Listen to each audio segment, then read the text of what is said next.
Hello and welcome back. So we're now going to talk all about the SEO or search engine optimization checklist.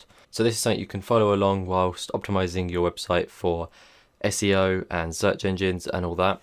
So yeah, there's 3 different checklists that I found online which I think are absolutely awesome and really great to use.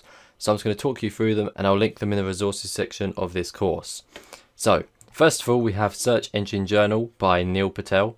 He has done on the 23rd of May 2016 SEO checklist for website owners. Now, as you can see, if you scroll down, he says he's organized it into 3 sections: basic SEO, keywords and on-page SEO, and then content optimization.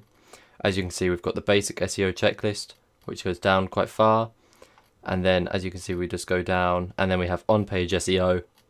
And if you keep going down, we then have content optimization. This is a really helpful SEO checklist to have, and it's always helpful to have there just so that it can be by your side so you could use it whenever you need to use it. So yeah, that's absolutely perfect, and that helps so you never miss a thing when you're optimizing your website.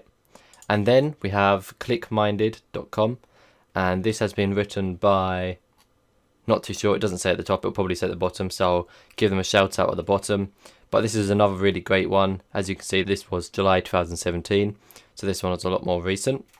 And then this one you can actually tick and untick what you've done or not done. It's like a proper checklist, this one.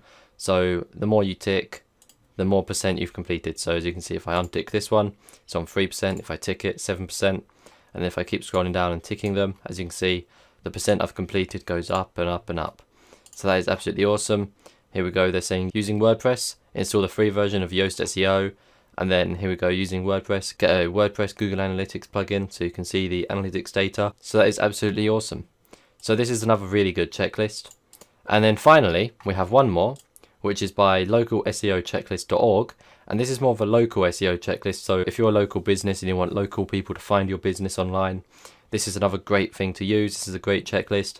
And this is a lot better. Well, I love the way this one's laid out. It looks really good and modern. And once again, if you tick ones you've done like so, it shows that you've completed more at the top. There's a bar that goes along the top, this green bar here. And as you can see, the more I tick, the more the bar is covered in green. So that is absolutely awesome.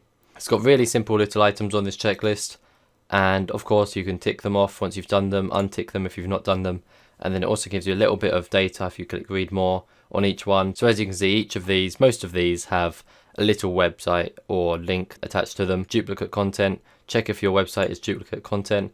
Just click this and then just copy and paste the link to your website. And that is all you need to do. And then click go. And then that will just do it all for you. So yeah, that one is absolutely awesome. If I just click back, and here we go. So this is the entire list. It's a great one. It's great to use. It's absolutely awesome. So that's SEO checklist. I hope you enjoyed this video. I hope you learned a lot from it. And I hope you had fun. So thanks for watching. Thanks for listening. I will see you in the next one. Goodbye.